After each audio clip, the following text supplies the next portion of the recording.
All right, Ronan MMA, welcome back to the channel. Now we've got two more matchups at middleweight to talk about. These ones are not as big in terms of rankings as the previous two that I spoke about, but they are still pretty big, especially for one guy in particular, if he can get the job done. Now, I'm going to talk about it. I'm going to give my reaction and my prediction on both of these fights. Before we get into it, please like and subscribe. I would greatly appreciate it, dude. I'll thank you in advance, because I'm Canadian, eh? And we're polite. Thank you very much. Let's get right into it. Sean Strickland has taken a fight against a guy named Abus Nurmagomedov, or pardon me, Abus Magomedov. Every time I see that ending, I think of whatever. Either way, he who has one fight in the UFC. Now it was by finish with a front kick, but you know what I mean. He's got one fight in the UFC.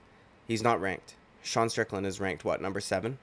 Sean Strickland is a bad dude, man. I love this guy. He just wants to fight, and he literally wrote in the comment section. He then posted it on his story of this fight announcement that he wants to explain why he is taking this fight, and he said that nobody ranked higher than him would accept the fight, and he didn't want to sit around and wait for somebody to maybe accept the fight. So he wanted to make some money in the meantime, and he accepted this fight, which is really cool of him, man. Like, I love this guy. He just wants to he just wants to put on a show. He wants to make his money, and he wants to go home. And the dude makes good money, right? Because ever since he took that short notice fight on against Nasruddin Imavov, he got a new contract, and he talked about it, and he says all the time he fights for money. Now, it's kind of a dangerous matchup for him, because if he does, there's literally nothing really to gain. Now, maybe what they're thinking is, like, if he gets a win, they can at least market him coming off of a win streak. You know what I mean? But if they were to match him up with the champion ever, but in terms of like moving him up, this will do absolutely nothing for him. And it's against a new comer in the UFC, not necessarily an up and comer. The dude's 32 years old or something like that, but still, you know what I mean? And in his one UFC fight, he did look good and got the finish. But at this point, dude, if I were to pick who I think would win this fight, I would have to pick Sean Strickland. The guy can fight, man. Like, he can just fight. When he stepped in short notice against Nasruddin Imavov, I picked Sean Strickland. And I said that if it was anybody else stepping in on short notice, I would have a problem picking them. But since it's Sean Strickland, and the guy is constantly fighting in the gym, and it just is who he is, and he fights the way that he fights, he doesn't really need to get in like shape. You know what I mean? He kind of always looks the same. So I picked him, and I ended up being correct, right? And this guy, Jesus, dude, I keep thinking of the Dagestanis, like Magomedov. Yeah, it is, but he fights out of Germany, I think. Either way, dude. Anyways, since he's been I don't know when he got signed to the UFC, but his first fight was scheduled for December of 2021 against Gerald Meerschaert, and that got canceled. And then he had a fight with another guy get canceled, and then he had a fight with Magomedov get canceled, and then he finally fought Dustin Stoltzfus, who, you know what I mean. It's cool that he got that front kick KO the way that he did, but then he was matched up with Gerald Meerschaert once again, and then that same Magomedov guy again. So since he's been here, he's been scheduled to fight 6 times, and only one of them actually came to fruition. So hopefully, for Sean Strickland's sake, this isn't him pulling out of fights. I don't really remember what happened in these scenarios, but that would be unfortunate, man. I thought that they were going to do Sean Strickland versus Paulo Costa or something like that. I thought that would have been a good matchup. I thought that would have been a good way where if Sean Strickland were to win, you could actually justify giving him a title shot. But Sean Strickland doesn't want to wait for nobody. He just wants to fight. He's a bad motherfucker, and he's going to give this guy a chance. It's a big opportunity for Magomedov. I don't think he's going to get it done, though. I think Sean Strickland's just going to box his face off, because Sean Strickland does what Sean Strickland does. And he's got a good chin, and he's got higher fight IQ than people give him credit for. He was able to stay away from a lot of Jared Cannonier's big shots. Like, he doesn't really get the credit he deserves for in terms of how good he is at fighting, because of the character that he is. You know what I mean? But he does have a pretty high fight IQ. He throws more kicks than his training partner, Chris Curtis, who also, that's the other fight that I want to talk about. He's a little bit more versatile. We've also seen him attempt to implement takedowns and things like that. I would imagine he just boxes this dude's face off. You know what I mean? and talks shit to him and whatever. Just kind of tries to big brother him, fuck his mind up a bit, make him think, bro, you're now fighting a guy who's ranked number 7. Like, this is, you know what I mean? There might be some mind games at play by Sean Strickland. We saw him pretty quiet against Jared Cannonier.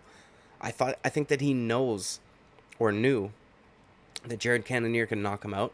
He respects Jared Cannonier because they're both ranked very highly, and didn't want to fuck around too much. You know what I mean? But whenever he's like big brother in a dude, like Jack Hermanson, he's talking like crazy. I have a feeling he's going to be talking quite a bit in this one. And who knows if Magomedov even understands a word of what he's fucking saying, but he's going to do it nonetheless, I would imagine. The next fight I want to talk about, dude, Chris Curtis making a quick turnaround. I'm a little concerned for him. Only because that fight with Kelvin Gastelum was not like it wasn't like a Gilbert Burns versus Jorge Masvidal where he took no damage. You know what I mean? Gilbert Burns didn't take like really any damage against Gilbert Burns. He didn't, or against Jorge Masvidal. Pardon me. He didn't take any damage against Neil Magny. You know what I mean?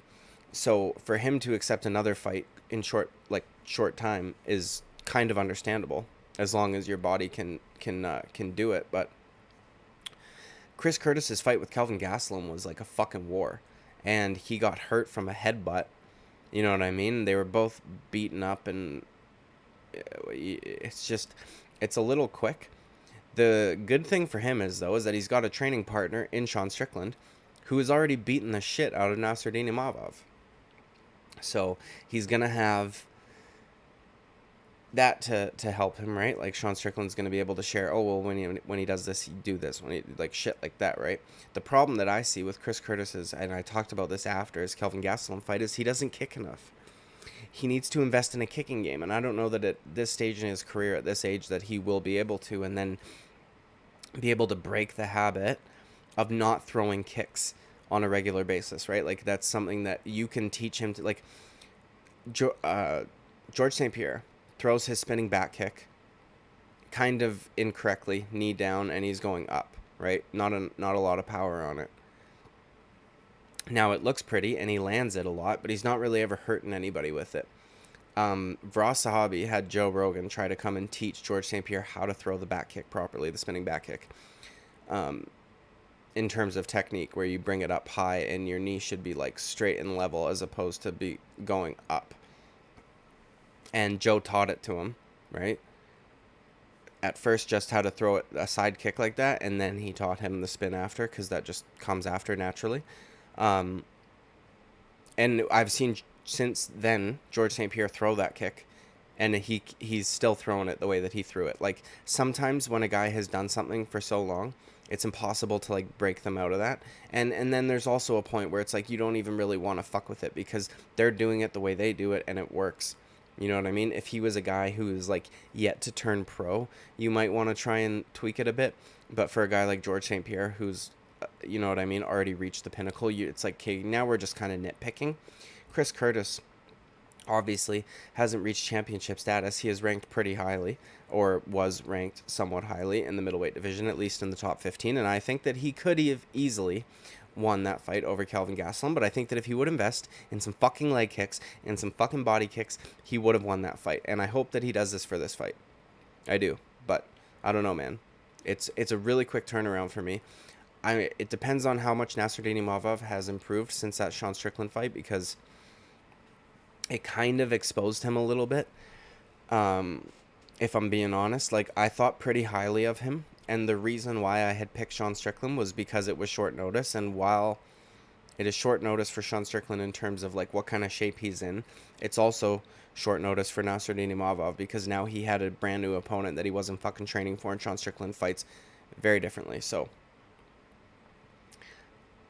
you know, I don't know. This is a tricky one to pick, if I'm being honest. Just based off of Nasruddin Imavov's performance against Sean Strickland, and me knowing that Chris Curtis and Sean Strickland, are training partners, and they probably get the better of one another, like, just depending on what day it is. You know what I mean? In terms of boxing. So, Chris Curtis is good. He's got good boxing. And Imavov looked a little small to me, too, when he was fighting Sean Strickland. And I know that it was at a catch weight, if I'm not mistaken, because Sean Strickland didn't think he could cut the weight in time, but